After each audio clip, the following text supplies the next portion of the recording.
Stay up.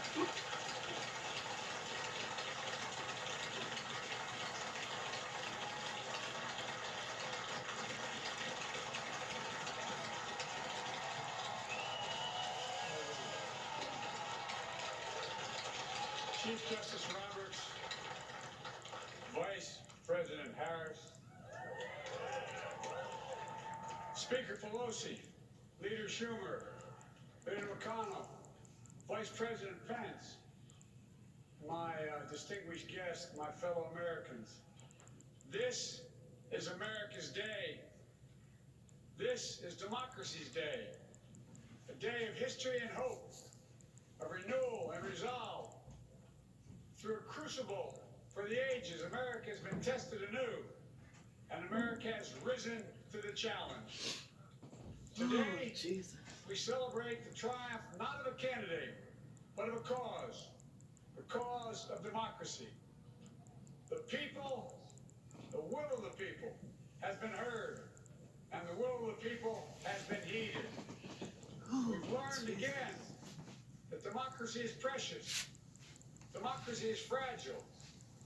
And at this hour, my friends, democracy has prevailed.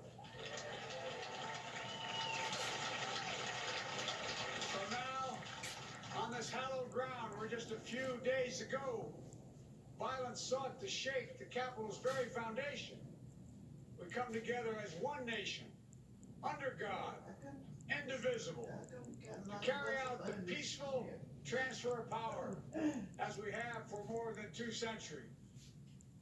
As we look ahead in our uniquely American way, restless, bold, optimistic, and set our sights on the nation we know we can be and we must be.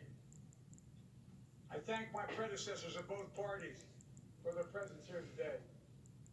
I thank them from the bottom of my heart. And I know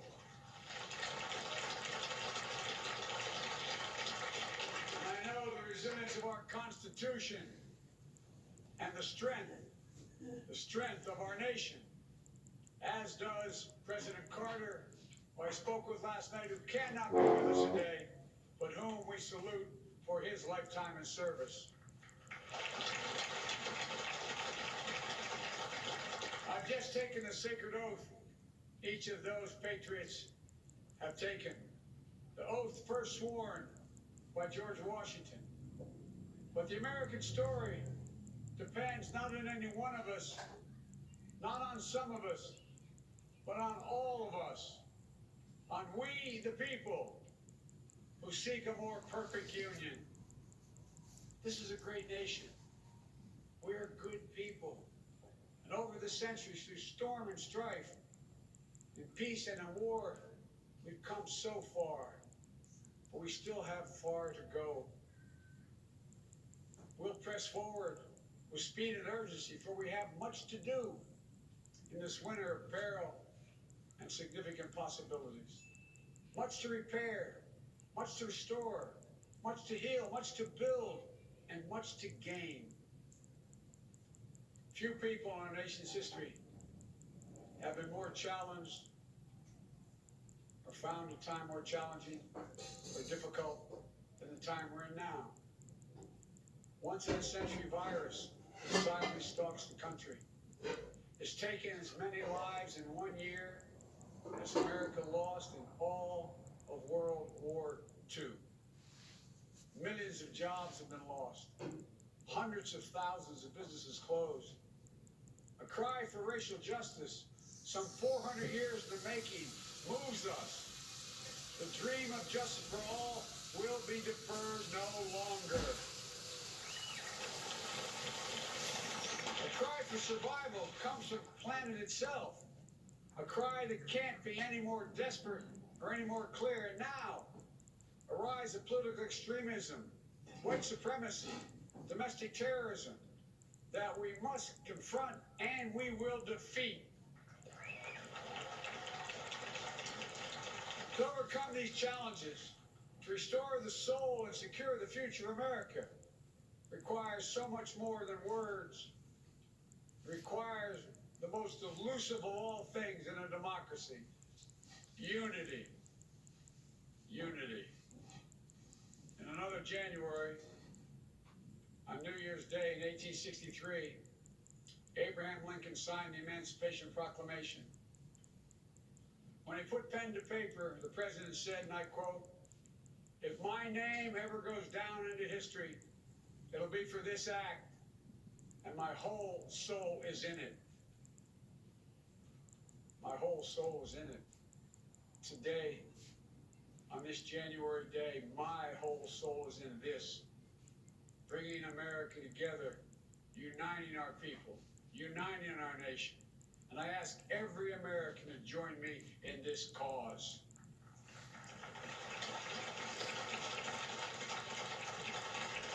Uniting to fight the foes we face: anger, resentment and hatred, extremism, lawlessness, violence, disease, joblessness, and hopelessness. With unity, we can do great things, important things. We can right wrongs. We can put people to work in good jobs. We can teach our children in safe schools. We can overcome the deadly virus. We can reward work and rebuild the middle class and make health care secure for all. We can deliver racial justice, and we can make America once again the leading force for good in the world. I know speaking of unity can sound to some like a foolish fantasy these days. I know the forces that divide us are deep and they are real. But I also know they are not new.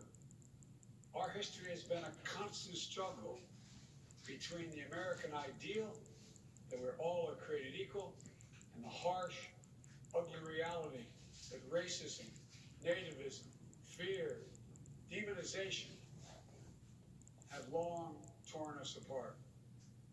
The battle is perennial, and victory is never assured. Through Civil War, the Great Depression, World War, 9/11, through struggle, sacrifice, and setbacks, our better angels have always prevailed. In each of these moments, enough of us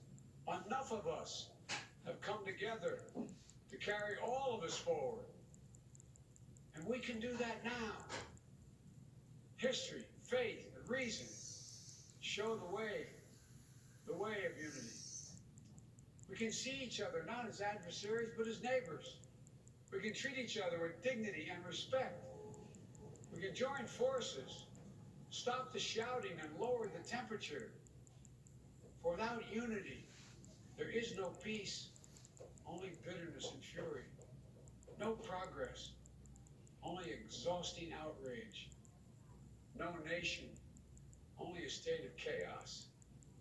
This is our historic moment of crisis and challenge. Unity is the path forward. And we must meet this moment as the United States of America. If we do that, I guarantee you we will not fail. We have never, ever, ever, ever failed in America. We've acted together. And so today, at this time, in this place, let's start afresh. All of us. Let's begin to listen to one another again. Hear one another. See one another. Show respect to one another. Politics doesn't have to be a raging fire, destroying everything in its path. Every disagreement doesn't have to be a cause for total war. And we must reject the culture in which facts themselves are manipulated and even manufactured.